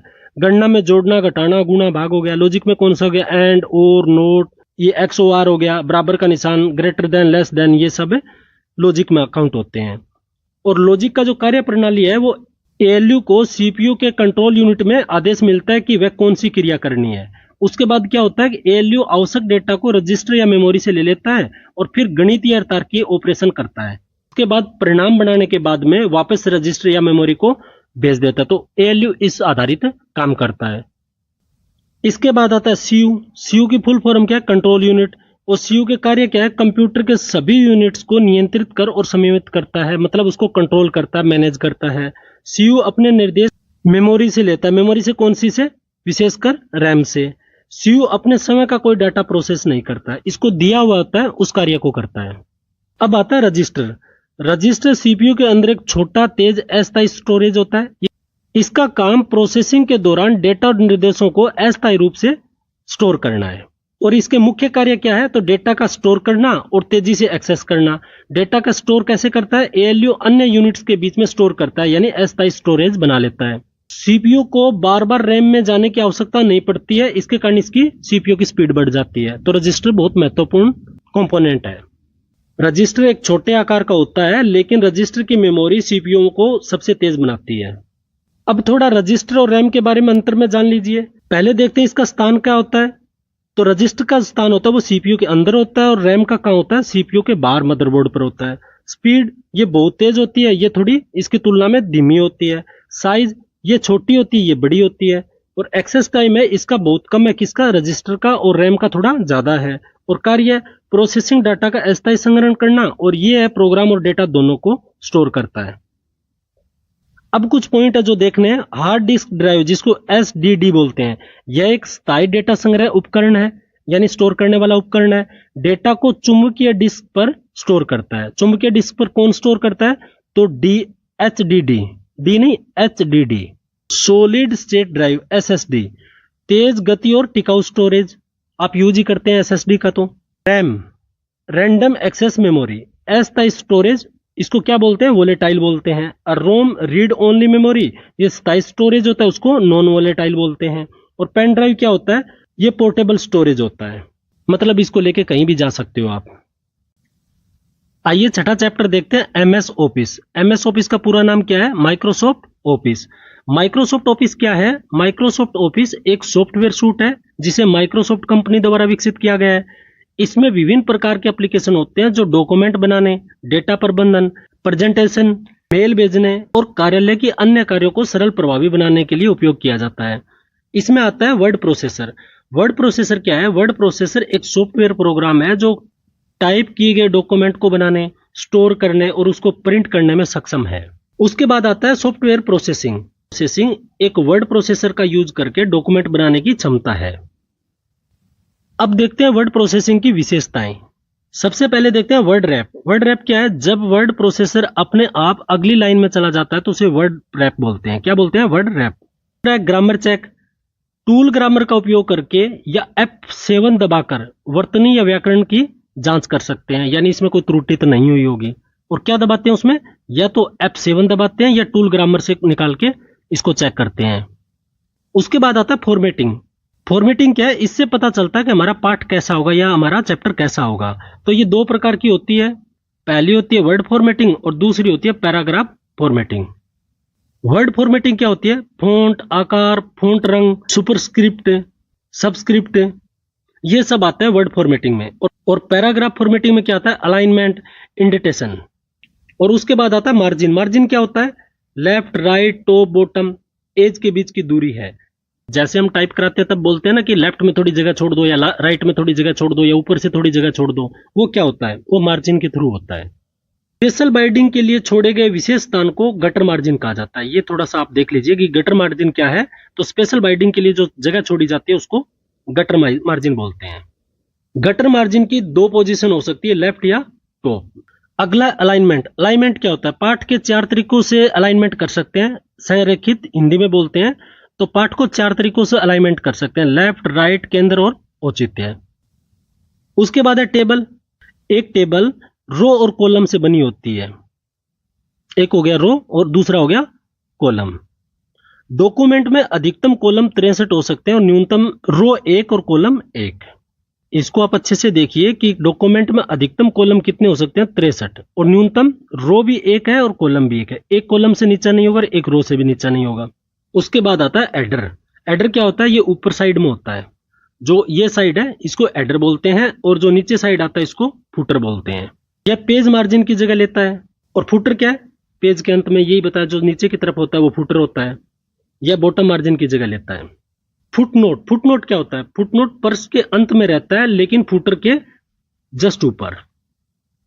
उसके बाद आता है एंड नोट। एंड नोट क्या होता है? डॉक्यूमेंट के अंत में रहता है। जो पूरे डॉक्यूमेंट बन गया, जैसे ये पीडीएफ है, ये 45 पेज की है, तो अंतिम पेज पर क्या रहेगा? एंड नोट रहेगा। अगला देखिए बुक मार्क। इसका प्रयोग डॉक्यूमेंट में स्थित लोकेशन या स्थान को एक नाम द्वारा पहचान देने के लिए किया जाता है, जिसे भविष्य में आसानी से ढूंढा जा सके। Window line. विंडो लाइन क्या है? यह पैराग्राफ की लास्ट लाइन होती है जो अगले पेज की पहली लाइन बन जाती है। मतलब इस पेज का जो लास्ट लाइन होगी वो अगले की फर्स्ट बन जाएगी। वो क्या होता है? Window line. उसके बाद आता है ऑर्फन लाइन। यह लाइन पैराग्राफ की पहली लाइन होती है जो पहले पेज की आखिरी लाइन होती है। ये जस्ट इसका अपोजिट होता है। एमएस ऑफिस सूट में क्या क्या होता है? इसमें एमएस वर्ड होता है, एमएस एक्सेल होता है, एमएस पावर पॉइंट होता है, एमएस एक्सेस होता है, एमएस आउटलुक होता है और एमएस नोट होता है। हमारे सिलेबस में क्या दे रखा है? हमारे सिलेबस में दे रखा है एमएस वर्ड, एमएस एक्सेल और पावर पॉइंट। हम यहाँ पर 3 चीज पढ़ेंगे। एमएस ऑफिस के वर्जन देखिए, Microsoft office window 1990, MS office 2016 और एमएस ऑफिस 2019। अब क्या चल रहा है? MS office 2019। अब देखते हैं एमएस वर्ड, माइक्रोसॉफ्ट वर्ड, जो हमारे सिलेबस में है। माइक्रोसॉफ्ट वर्ड क्या है कि वर्तमान में वर्ड प्रोसेसर के रूप में एमएस वर्ड सबसे अधिक उपयोग में लिया जाता है, जिसे डॉक्यूमेंट तैयार किया जाता है। मतलब डॉक्यूमेंट तैयार करने के लिए सबसे ज्यादा प्रचलित कौन है? MS word. और एमएस वर्ड स्टार्ट कैसे होता है? सबसे पहले हम स्टार्ट पे जाएंगे, फिर ऑल प्रोग्राम पे जाएंगे, फिर माइक्रोसॉफ्ट ऑफिस पर जाएंगे और फिर क्या आ जाएगा? MS Word. एमएस वर्ड में हमें क्या पढ़ना है? पहले तो देखिए आप टाइटल बार। यह विंडो के सबसे ऊपर होता है। कहां? इस साइड में। तथा यह एक्टिव डॉक्यूमेंट को दर्शाता है। इसका मतलब यह है कि जो आप जो अभी फिलहाल पेज देख रहे हैं ये एक्टिव डॉक्यूमेंट है, यानी जो लाइव डॉक्यूमेंट जो भी होता है, जो पेज सामने होता है तो वो होता है एक्टिव डॉक्यूमेंट। तो वहां पर सबसे पहले क्या नाम लिखा मिलेगा? टाइटल बार में क्या लिखा मिलेगा? जो एक्टिव डॉक्यूमेंट होगा उसी का नाम दिखेगा। उसके बाद आता है मेनू बार। यह टाइटल बार के नीचे वाला बार होता है। इसमें कई विकल्प दिए होते हैं, कई ऑप्शन दिए होते हैं। इसके बाद आता है स्टैंडर्ड टूल बार। इसका प्रयोग अनेक रूप से किया जाता है। फॉर्मेट पेंटर है वो भी इसी से प्राप्त किया जाता है। किससे? स्टैंडर्ड टूल बार से, जिसके द्वारा टेक्स्ट पर की गई फॉर्मेटिंग और अन्य किसी टेक्स्ट पर लागू किया जा सकता है। उसके बाद आता है वर्टिकल कलर बार। इसका प्रयोग डॉक्यूमेंट के टॉप और बॉटम को मार्जिन को सेट करने के लिए किया जाता है। वर्टिकल कलर बार किसके लिए यूज किया जाता है? तो टॉप और बॉटम की मार्जिन को सेट करने के लिए। उसके बाद आता है स्टेटस बार। एक्टिव डॉक्यूमेंट की स्थिति को दर्शाता है। जैसे कर्सर जिस पेज और कॉलम पर लाइन पर होगा वो क्या होगा? Status bar. उसके बाद आता है वर्किंग स्पेस। विंडो में वे स्थान जिस पर टेक्स्ट आदि टाइप कर सकते हैं वो क्या होगा? Working space. अब देखते हैं एमएस वर्ड की शॉर्ट की। Ctrl+A दबाते हैं तो क्या होता है? Select all. पूरा पेज है क्या होता है? कंटेंट क्या होता है? वो सिलेक्ट हो जाता है। Ctrl+B वो बोल्ड हो जाएगा। इसमें लंबी लिस्ट है, आपको पता क्या करना है? इसमें ए का मतलब ऑल, ए से स्टार्ट है ना, बी का बोल्ड, ऐसे याद कीजिए, सी का कॉपी, डी का ये फॉन्ट के ऑप्शन के लिए होता है, ई सेंटर को सिलेक्ट करने के लिए, एफ फाइंड, इसमें 2-4 ऐसे मिलेंगे जो सेम नेम नहीं होगा, अदरवाइज इनका सेम का सेम मिलता है। जी का डॉक्यूमेंट में विशेष पेज, लाइन बुकमार्क जानने के लिए। आई का इटालिक, जैसे तिरछा करके लिखते हैं ना, वो इटालिक हो गया। के का हाइपरलिंक डालने के लिए। ये आगे भी इस तरीके से दिया हुआ है। इसमें देखिए O open, P print, R select right, S save, तो लगभग मिलता जुलता है, 2-4 अलग है, वो आप देख लीजिए। इसमें टाइम आपका बचेगा तो आपको लिख के ही देखना पड़ेगा। तो हम आगे बढ़ते हैं। आइए अब देखते हैं माइक्रोसॉफ्ट एक्सेल। एमएस एक्सेल एक स्प्रेडशीट प्रोग्राम है। स्प्रेडशीट सॉफ्टवेयर प्रोग्राम का यूज गणितीय गणनाओं, सांख्यिकीय डाटा का विश्लेषण, बजट बनाने, वित्तीय लेन देन का रिकॉर्ड रखने, पेरोल बनाने के लिए यूज किया जाता है।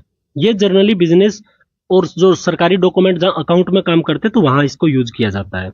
अब देखते हैं एमएस एक्सेल में वर्कबुक।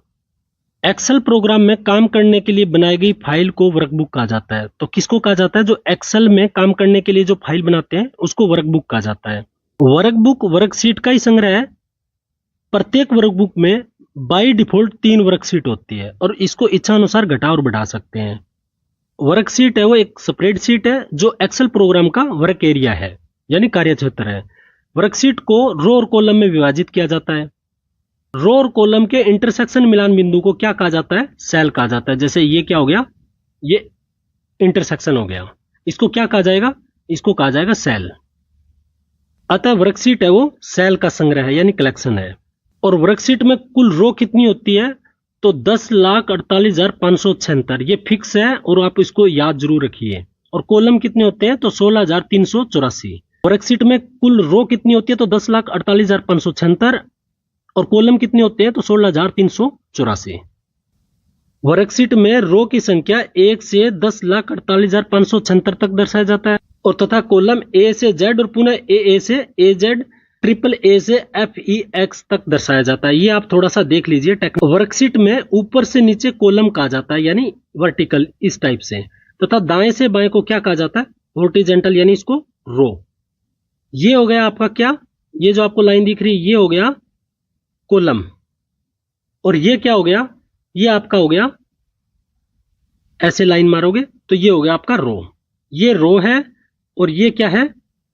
ये कॉलम है। एक्सेल के किसी एक सेल में अधिकतम 32,767 कैरेक्टर प्रदर्शित किया जा सकता है। कितने कैरेक्टर? 32,767।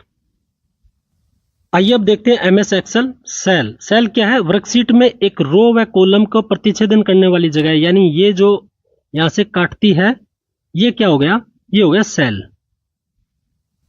वर्कशीट में रो और कॉलम के इंटरसेक्शन को क्या कहा जाता है? सेल। यही बात है। एक्सेल विंडो के बॉटम में क्या दिखता है? तो शीट टैब दिखता है। एक्सेल प्रोग्राम में फार्मूला प्रारंभ होता है कहां से? चिन्ह से। एक्सेल के किसी भी सेल में फार्मूला का परिणाम क्या कहलाता है? तो डिस्प्ले वैल्यू। वर्कशीट का बेसिक यूनिट जिसमें आप एक्सेल को डाटा एंटर करते हैं उसे क्या कहते हैं? तो उसे क्या कहते हैं? सेल। और ये सब के सब आपको जो दिखाई दे रहे हैं ये आए हुए पर्सन है, उनका ही कलेक्शन है, तो इनको आप लिख के जरूर देखिएगा। वह प्रोग्राम जो पैसे के लेन देन का ट्रैक रखने, बजट बनाने के लिए कैलकुलेटर की तरह काम करता है, स्प्रेडशीट को। एक्सेल चार्ट में प्रत्येक वेरिएबल के लिए एक वैल्यू रिप्रेजेंट करता है, क्या? फंक्शन। माइक्रोसॉफ्ट एक्सेल फाइलों का डिफॉल्ट व्यू क्या होता है? तो नॉर्मल व्यू होता है। क्या होता है? Normal view. खुली हुई 2 या 2 से अधिक फाइलों में एक फाइल से दूसरी फाइल तक जा सकते हैं। किससे? कंट्रोल+टैब से। आंशिक रूप से पूरी की गई वर्कबुक को क्या कहते हैं? जिसमें फार्मूला और फॉर्मेटिंग तो है लेकिन डाटा नहीं है, उसको बोलते हैं टेम्पलेट। और टेम्पलेट क्या है? टेम्पलेट एक फाइल है जो एक नए डॉक्यूमेंट के लिए स्टार्टिंग पॉइंट से रूप में कार्य करती है, यानी स्टार्टिंग पॉइंट से काम करती है। एक्सेल में template pre recorded inbuilt formula है जो जटिल गणनाओं को शॉर्टकट प्रदान करता है, यानी शॉर्टकट रूप में इसको यूज कर सकते हैं। अब एक्सेल की है, आप देखिए Ctrl+N, N का मतलब न्यू, N आ गया। फिर Ctrl+O, O open, S save, P print, Z पिछले पेज पर जाने का, Y का रीडू करना, C का कॉपी, X का कट, V का पेस्ट, F का फाइंड सर्च। तो ये है, इसको 2 बार लिख के देखोगे तो हो जाएगा। आइए अब देखते हैं MS पावर पॉइंट, यानी माइक्रोसॉफ्ट पावर पॉइंट। यह एक प्रेजेंटेशन प्रोग्राम है जो सूचनाओं को स्लाइड फॉर्मेट में कार्य करता है। इसे संक्षिप्त में PPT भी कहते हैं। आपने देखा होगा ना कि 1 by 1 करके जो PYQ कराते हैं या MCQ कराते हैं तो वो एक के बाद एक स्लाइड लेके आते हैं, तो वो क्या होता है, वो पावर पॉइंट में काम किया जाता है, यानी वो पावर पॉइंट में ही काम करते हैं और उसी को PPT बोलते हैं। PPT की फुल फॉर्म क्या है? Power point presentation. Power point को माइक्रोसॉफ्ट ने डेवलप किया है। स्लाइड को एडिट करने, जोड़ने, घटाने, पिक्चर जोड़ने, एनिमेशन जोड़ने, घटाने आदि के लिए पावर पॉइंट को यूज करते हैं। इसमें सबसे महत्वपूर्ण क्या है कि PPT है वो बाय डिफॉल्ट क्या रहता है, 100% रहता है, और इसे कम और अधिक कर सकते हैं, और अधिकतम इसको 400 कर सकते हैं, 400 से ज्यादा नहीं कर सकते हैं।